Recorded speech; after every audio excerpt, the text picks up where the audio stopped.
Oh my God, अभी बोलेगा देखना। क्या बोलेगा? अवेंजर्स सुलेमान की आग। एक स्माइल और पूरा इंटरनेट दो हिस्सों में बढ़ गया।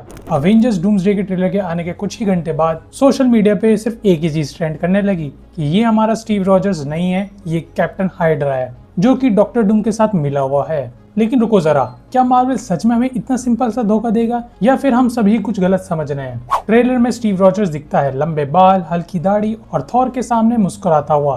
तो बार बार लोगों का यही शक हो रहा है कि ये हमारा कैप्टन अमेरिका इतना रिलैक्स कैसे है, कुछ तो गड़बड़ है।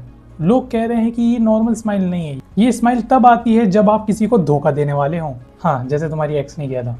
और फिर आता है वही कंपैरिजन जो हर सीरियस मार्वल फैन के दिमाग में तुरंत आता है, कॉमिक्स की सीक्रेट एम्पायर स्टोरी लाइन, जहाँ कॉस्मिक क्यूब के थ्रू स्टीव रॉजर्स का पूरा पास्ट ही बदल गया था और वो चुपके से हाइड्रा का सबसे बड़ा एजेंट बन गया था, जिसे फैंस बुलाते हैं कैप्टन हाइड्रा। वही स्टीव जिसने अपने ही साथियों को पीछे से धोखा दिया था। लेकिन इस थ्योरी को सही से समझने के लिए थोड़ा पीछे चलते हैं। अवेंजर्स इन्फिनिटी वॉर, याद करो वो सीन जब स्टीव शैडो से बाहर आता है तो उसके चेहरे पे एक सीरियसनेस थी। वो जानता था कि थैनोस जैसा दुश्मन कितना बड़ा खतरा है, आधी दुनिया भी खत्म हो सकती है। और उस वक्त स्टीव का सिर्फ एक ही एक्सप्रेशन था, प्योर फोकस। अब कंपेयर करो डूम्सडे के ट्रेलर से, यहाँ भी स्टेक्स उतने ही बड़े हैं, बल्कि उससे भी ज्यादा। इनकर्जन हो रहे हैं, मतलब पूरा के पूरा यूनिवर्स एक दूसरे से टकरा रहे हैं। ये थैनोस से भी एक कपल लेवल है। तो सवाल ये है, अगर खतरा इन्फिनिटी वॉर से भी बड़ा है तो स्टीव इतना रिलैक्स कैसे है? ये वही इंसान है जो वकांडा में इतना सीरियस था। ट्रेलर में एक मोमेंट है जो सबसे ज्यादा डिस्कस हो रहा है। स्टीव थॉर के हाथ से म्योनिर खींचता है, जैसे थॉर चेक करना चाह रहा है कि ये वर्दी है या नहीं।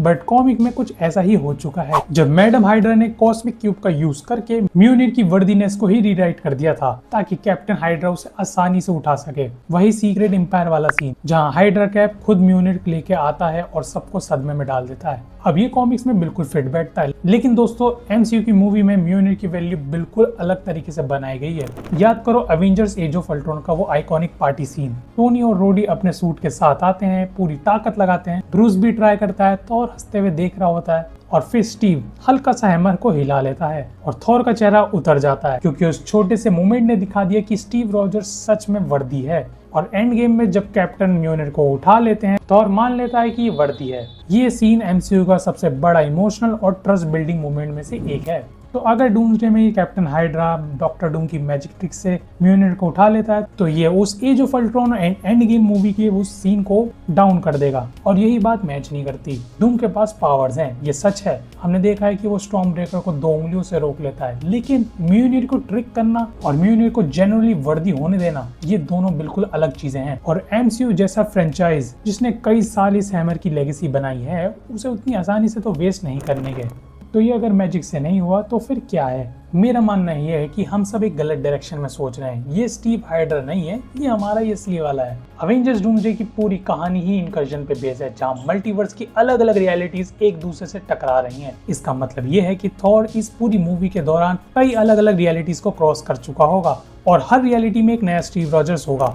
थॉर खुद से सवाल कर रहा है, ये बंदा सच में भरोसेमंद है या मैं गलती कर रहा हूँ? और उसका जवाब पाने का सबसे बेस्ट तरीका है म्योनिर का टेस्ट। और हाँ, डूम्स की मैजिक वाली थ्योरी भी बिल्कुल गलत नहीं है। हो सकता है एक दूसरा स्टीव हमें भी एग्जिस्ट करता हुआ दिखे जो कि कैप्टन हाइड्रा हो, बट ये वाले सीन पे मुझे ऐसा नहीं लगता, क्योंकि म्योनिर की वैल्यू बहुत ज्यादा है। अब सवाल ये हो रहा है कि अगर ये हमारा स्टीव है तो इंटरनेट पे इतना सारा बवाल क्यों हो रहा है? क्योंकि मार्वल चाहता है कि हम सब डिस्ट्रैक्ट हों। जब आपका सबसे बड़ा हीरो आयरन मैन विलन बनकर आ रहा हो तो ऑडियंस नेचुरली हर चीज पे शक करेगी। उन्हें लगेगा कि अगर टोनी विलन हो सकता है तो स्टीव भी हाइड्रा हो सकता है। लेकिन मूवी का बैलेंस तभी बनेगा जब एक साइड प्योर इवल हो, डूम।